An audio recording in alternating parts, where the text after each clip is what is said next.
লেবাননে তো একটা গভর্নমেন্ট আছে। আর হুম, হিজবুল্লাহরও তো একটা গ্রুপ।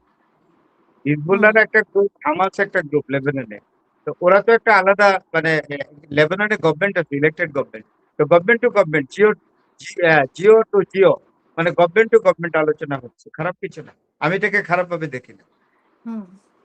না আলোচনা তো হচ্ছে কিন্তু ওইদিকে যে আবার ওরা আম মানে ঘরবাড়ি ধ্বংস করছে সেটা তো লেবানিজ একটা গভর্নমেন্ট খারাপ দিক। এটাই চাচ্ছে যে ইরানিরা যে আর ইসরায়েল যাতে ধ্বংসাত্মক কাজ না করে। এটা গভর্নমেন্ট জি টু জি। আর এখানে তো হুম, হুম। হিজবুল্লাহর সাথে তো আর ইসরায়েল বসছে না, বসছে ইসরায়েল বসবে লেবানন না। গভর্নমেন্টের সঙ্গে। তাহলে G to G, government to government আলোচনা হতেই পারে। তাহলে আমি এটাকে হিজবুল্লাহর সাথে খারাপ বলি। তাদের সমস্যা থেকেই যাবে।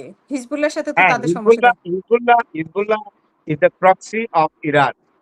Houthi is the hmm, hmm, proxy of Iran. Hamas is the proxy of Iran. আপনাকে একটা কথা বলি, ইরান বহুদিন যাবৎ এদের পেছনে অর্থ ঢেলেছে। জানে যে হুম, এদেরকে প্রক্সি হিসেবে ব্যবহার করতে হবে যখন ইরান হুম, আমেরিকা এবং ইসরায়েলের সাথে যুদ্ধে লিপ্ত হবে। হুম। বুঝতে পেরেছি? তা তার মানে মানে যারা এইসব অঙ্গ সংগঠন আছে হুথি, হিজবুল্লাহ এরা ইরানে যখন যুদ্ধ শেষ হবে তখন তারা মানে যুদ্ধবিরতি দিবে। না হয় তারা ইরানের হয়ে লড়বে। অবশ্যই প্রক্সি দিয়ে যাবে, ডেফিনেটলি। হুম, এবং এটা ইরানের জন্য অনেক সাশ্রয়। কারণ হুম, ইসরায়েল ওই দিক দিয়ে হিজবুল্লাহ এবং হুতিদের জন্য এরা ব্যস্ত থাকতে হয়।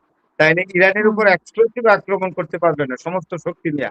কিছু শক্তি তো হিজবুল্লাহ এবং হুতিদের কাছে ক্ষয় হয় মানে ইসরায়েলের অনেক শক্তি ক্ষয় হয় না ওই দিক দিয়ে যুদ্ধ করতে। হুম, হুম, যদি হুম। ওরাই প্রক্সি ওয়ার কন্টিনিউ রাখে, তাহলে ইরানের জন্য ভালো। ইসরায়েল সর্বশক্তি দিয়ে ইরানের বিরুদ্ধে আসতে পারবে না। তো এখন ফরহাদ ভাই আপনার কাছে কি মনে হচ্ছে চীন রাশিয়া এখন কোন ভূমিকায় আছে? মানে চীনও তো কথা বলছে, একটু করে চেষ্টা করছে শান্তি আলোচনাটা হোক যাতে। কিন্তু চীনে কি আসলে অগ্রগতি করতে পারছে? এদিকে যুক্তরাষ্ট্রও তো চীনের সাথে একটা ভালো সম্পর্ক রাখারও চেষ্টা করছে। তো সব মিলে কি আপনার কি মনে শোনেন, হয় যে চীনে চীনের মধ্যস্থতায় জি, জি, জি। চীনের মধ্যস্থতায় একটা ভালো কিছু আসতে পারে? আমি আশা করি। আর তাছাড়া চীনের উভয়টাই লাভ। যুদ্ধ চললেও লাভ, যুদ্ধ বন্ধ হয়ে গেল না। চীন এখন লাভে লাভ। কারণ চীনের মুদ্রা এখন বিশ্বব্যাপী বিশ্ববাজারে ছেয়ে গেছে ইউয়ান। হুম, যেহেতু ইউয়ানের মাধ্যমে ইরানের সাথে আপনার তেল কেনা বেচা হচ্ছে চীনে, তাই ইউয়ান তো এখন একটা মুদ্রার স্ট্যাটাস পাচ্ছে, মানে গ্লোবাল মুদ্রা হিসেবে একটা স্ট্যাটাস পাচ্ছে। তাহলে আমি কি মনে করছি যে চীনের যুদ্ধ চললেও লাভ, না চললেও লাভ। সবচেয়ে লাভবান দেশটি হচ্ছে এই যুদ্ধে চায়না। চায়না। সো তার উভয়ই লাভ। সো সেখানে তারপরেও সে ভূমিকা রাখছে, ভালোই ভূমিকা রাখছে। তো সর্বশেষ আপনার কাছে যেটা জানতে চাই যে আসলে কি মানে এই বৈঠকটা কি শেষ পর্যন্ত হবে? যেটা বলা হচ্ছে যে মানে স্পিকার যেটা বলছে ইরানের যে হুমকি-ধমকির মুখে বা তাদেরকে জোর করে কোনো সমঝোতা আনা যাবে না বা বসানো যাবে না বৈঠকে। তো আপনার কি মনে হচ্ছে যে ইরান আসলেও বসবে কিনা? বসলেও বা কি হতে পারে? যুদ্ধবিরতি না যুদ্ধ কন্টিনিউ হতে পারে? আমি একটা কথা বলি, ডোনাল্ড ট্রাম্পকে তার দম্ভের জায়গাটুকু ত্যাগ করতে হবে।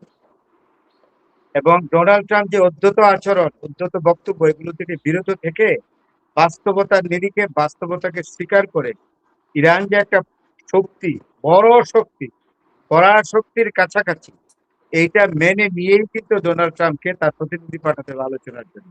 যতদিন ডোনাল্ড ট্রাম্পের মাথায় এটা প্রবেশ না করে, ততদিন কিন্তু আলোচনা হবে না। আর এর অর্থ এই নয় যে ইরানও যুদ্ধ ছেড়ে পালাবে। ইরান যুদ্ধ চায়। ইরান যুদ্ধ হুম, চায়। ইরান এমন না লেজ গুটিয়ে পালানোর দেশ না। আমি তো বলছি যে ইরানকে পরাজিত করতে পারবে না, যেমন ভিয়েতনামকে পারে নাই চায়নার সাপোর্টের জন্য। ইরানকেও পারবে না চায়না ও রাশিয়ার সমর্থনের জন্য। ইরান এটা ভালো করে জানে। আর ইরানের নিজস্ব ক্ষমতাও আছে প্রচুর যুদ্ধ করা।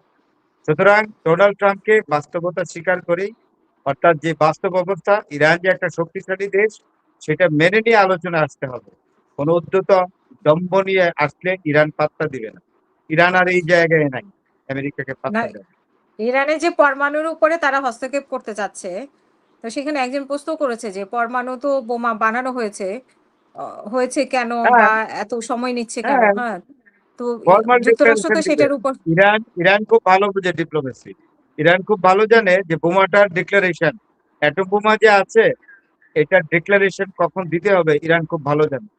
সময় সময় বুঝেই কিন্তু, বুঝতে পারছেন? সময় বুঝেই আ এবং প্রকাশ সেই করবে। ব্যাপারে তো তারা আমেরিকার হস্তক্ষেপও চায় না। তারা তো বারবার বলতেছে তাদের ইউরেনিয়ামের ব্যাপারে, পারমাণবিক ব্যাপারে কোনো হস্তক্ষেপ তারা সহ্য করবে না বা মেনে নিবে না। শোনেন, একটা ছোট্ট ছড়া বলি, যে থানার মধ্য দিয়ে যাবার কালে বড় দরোগা ডেকে বলে, কি হে, ডাকাতের বিরুদ্ধে সাক্ষ্য দিবে নাকি? আমি বললাম, আল্লাহর ভেদ রাসূলে জানে, দেব সাক্ষী, সময় সুযোগ দান। তাই ইরানের কাছে বোমা আছে না নাই, এটা সময় সুযোগে ইরান ঠিকই ঘোষণা করে।